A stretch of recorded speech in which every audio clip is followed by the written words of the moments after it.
The election campaign is truly heating up. I am in Bengaluru. This is known as the IT and tech city, and who better to talk to than the sitting MOS of Information Technology and Electronics. Rajeev Chandrasekhar is joining us. Thank you, Shivani. Pleasure to be speaking to you again. Thank you. But this is a very different atmosphere in which we're talking. First of all, how do you feel the campaign for the BJP is going? Because you've been under the gun for quite some time in Karnataka. No, I don't think we've been under the gun. I think this is it's a good campaign because it is a campaign that is increasingly showcasing what we have done in the last 3.5 years in Karnataka under the double engine Sarkara, especially during the most difficult times during COVID and the floods before that. And we are essentially running a campaign that says, here is our report card, here is what we have done, here is our manifesto of 2018 and what we have achieved. And we have made promises and we have kept them. And here is our manifesto for the next 5 years. We are going to make these promises. We will make them. We will keep them in the next 5 years. And this time, please give us a decisive majority, because last time in 2018, the people of Karnataka certainly made us the single largest party and rejected the Congress and JDS. But that didn't stop the Congress and JDS from doing what they do very well, which is come up with these opportunistic alliances and grab power. So this time the request or the plea to the people of Karnataka is give us a decisive majority. Speaking of manifestos, there's a huge war that has erupted now. The BJP released its Sankalp Patra yesterday. The Congress has released its manifesto today. And they have, of course, promised that along with organizations like the PFI, that the BJP at the center has banned, they will ban organizations like the Bajrang Dal, which are, of course, I would say affiliated to the BJP or the larger Sangh Parivar. Yes. Your comments on that first? No, look, I think for us, the process of a manifesto is that we go to people, seek their aspirations, and we make this a document about our program for the next 5 years. In the Congress's case, they certainly know, and I think it has become very clear to them in the last 2 weeks, that they are nowhere going to be in the government in Karnataka. So for them, this business of manifesto or the process of doing a manifesto is to say whatever they can, however reckless it is or however irrational it can be. And certainly they want to try and amplify their political thinking. And so therefore this manifesto, they know, we know, the people of Karnataka know, will never come close to being implemented. And so they have said what they have said. And I think it's particularly astonishing that the Congress would reveal their commitment to appeasement politics in such a brazen manner, where they would equate a known banned terrorist organization like the PFI, which is known for its violence, its bomb making, and equate it to Bajrang Dal just because they want to appease the particular community. But can I ask you something? The BJP has its own ideological bent. Sure. You talk about UCC in every state election now. That is also, one would argue, to appease a certain section. So Congress does it to appease another section, and they believe the Bajrang Dal is as problematic as the PFI. I think the what you are asking about the UCC is precisely what the Congress wants people to believe. The UCC is nothing but an equitable. It's about equity. It's about the same level playing field of laws and opportunities, whether you're a man or a woman, whether you're a Hindu or a Muslim or a Sikh or a Christian.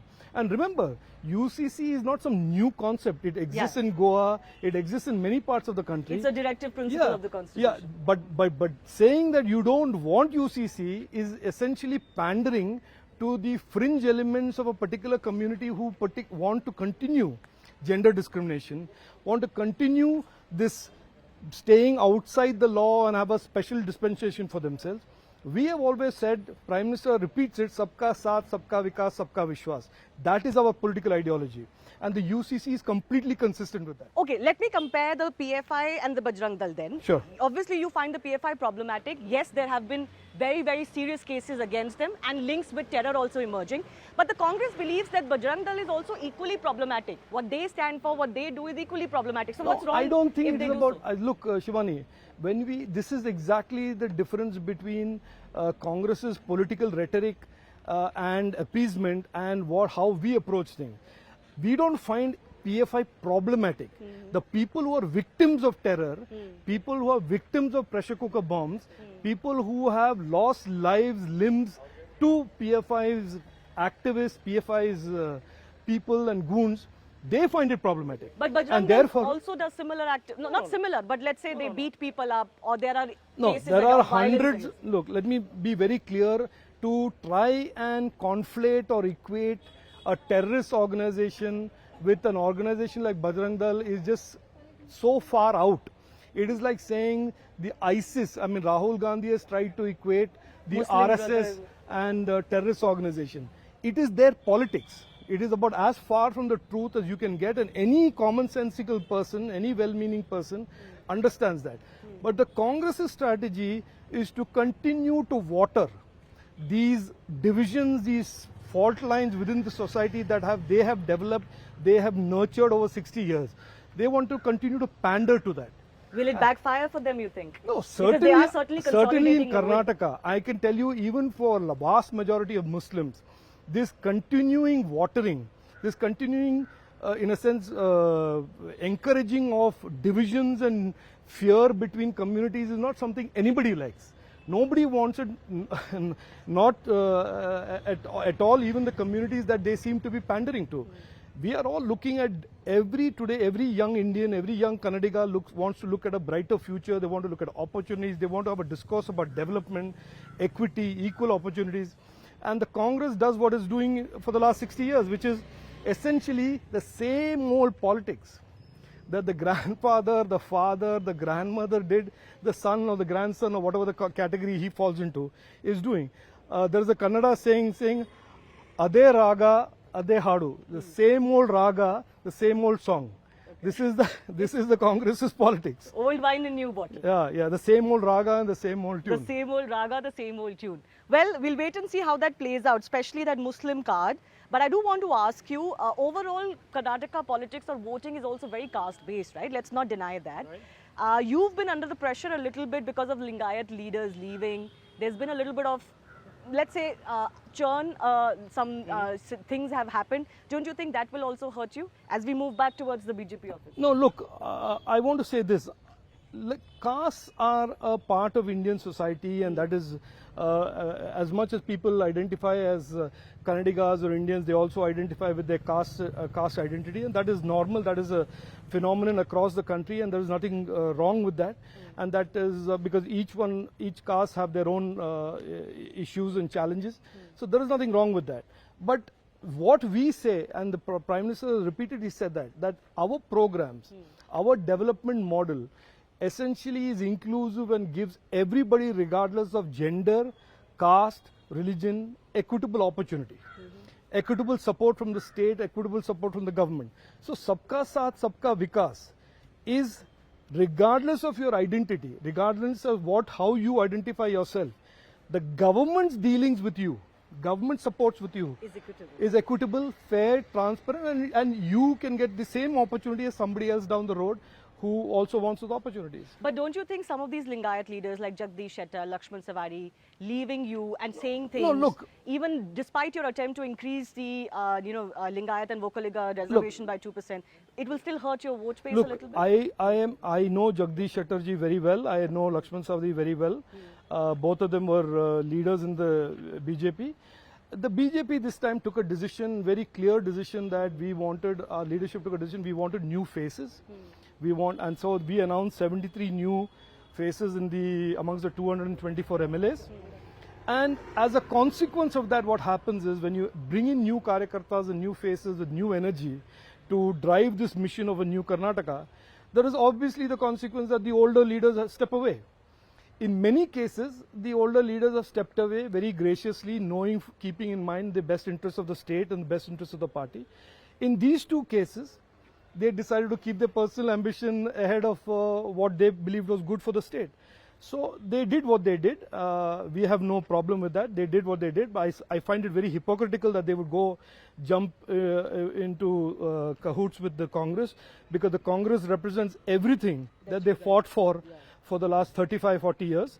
And it is certainly clear in my mind that both in Atani and Hubli Dharwad Central, that both the candidates, Congress candidates, they will lose, and the BJP candidates will win very, very decisively. Okay, let me come to Bengaluru now. You're, of course, the Minister of IT and Tech. So I want to ask you, Bengaluru's reputation and pride as the premier IT city and a cosmopolitan global city has taken a bit of a battering in the last few years. Sure. Since your government has been in power, there's been flooding issues, there's been pothole issues, infrastructure issues. Right. I mean, how do you reconcile with the fact that the BJP government talks so much about development, but this city, which should have been a showcase, is lagging behind? Now look, Bengaluru's problems are not 3.5 years old. Bengaluru's problems of overcrowding, infrastructure development, which is not developed along with the size of the city, are problems that are about a decade and a half old.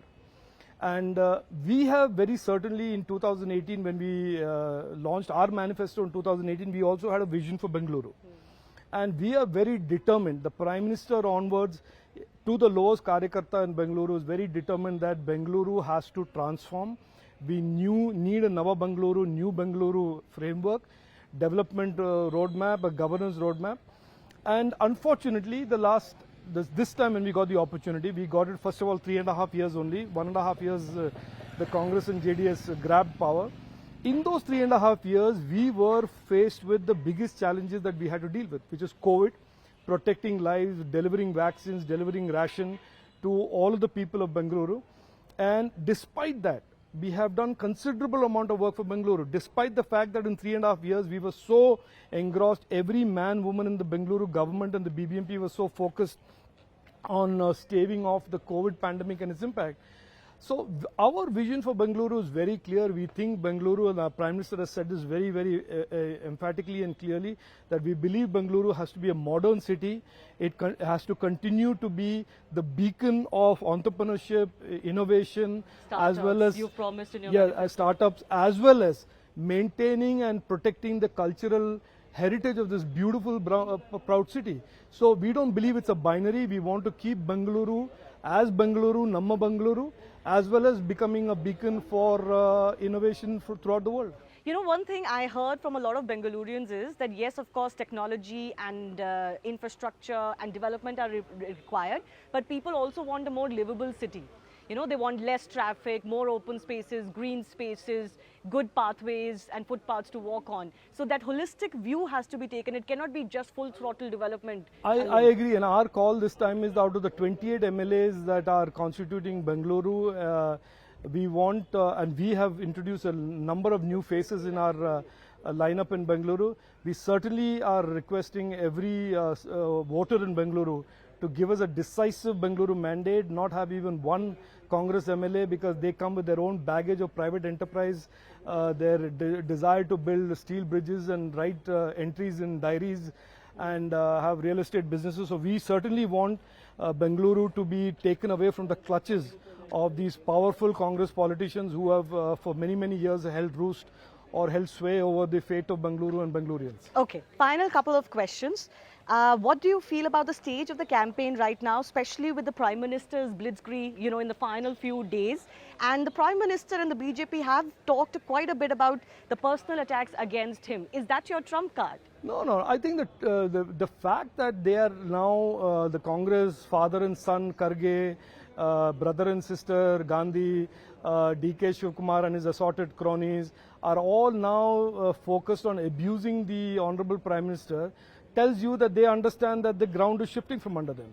And it is pretty clear to me that this type of irrational, angry behavior targeting the Prime Minister is basically because they know that this is the campaign has shifted and the momentum is in favor of the BJP. Why do you say that? The momentum is in your favor? No, surveys are saying that. You've seen the surveys after just 2 days of PM's campaigning yesterday. Surveys have shown that we are certainly not just the single largest party, but we are edging to a decisive majority. And the Prime Minister's campaign has revolved around a call that we this time want a decisive majority. We don't want to be again back in the same situation as 2018, where we have the single largest party, which we have no doubt we will be, but then we are held hostage by this unholy and opportunistic partnership of the Congress and JDS. So the Prime Minister's campaign is a very important campaign because it stresses to the people, to the voters, that we must turn out in large numbers and give BJP the decisive mandate that the state sorely requires. So are you saying corruption, the 40% commission sarkar, price hike, In fact, people had some criticisms of the COVID response in Karnataka as well. Issues about inflation, issues about infrastructure woes. None of that matters? No, look, all of them matter if you look at the truth.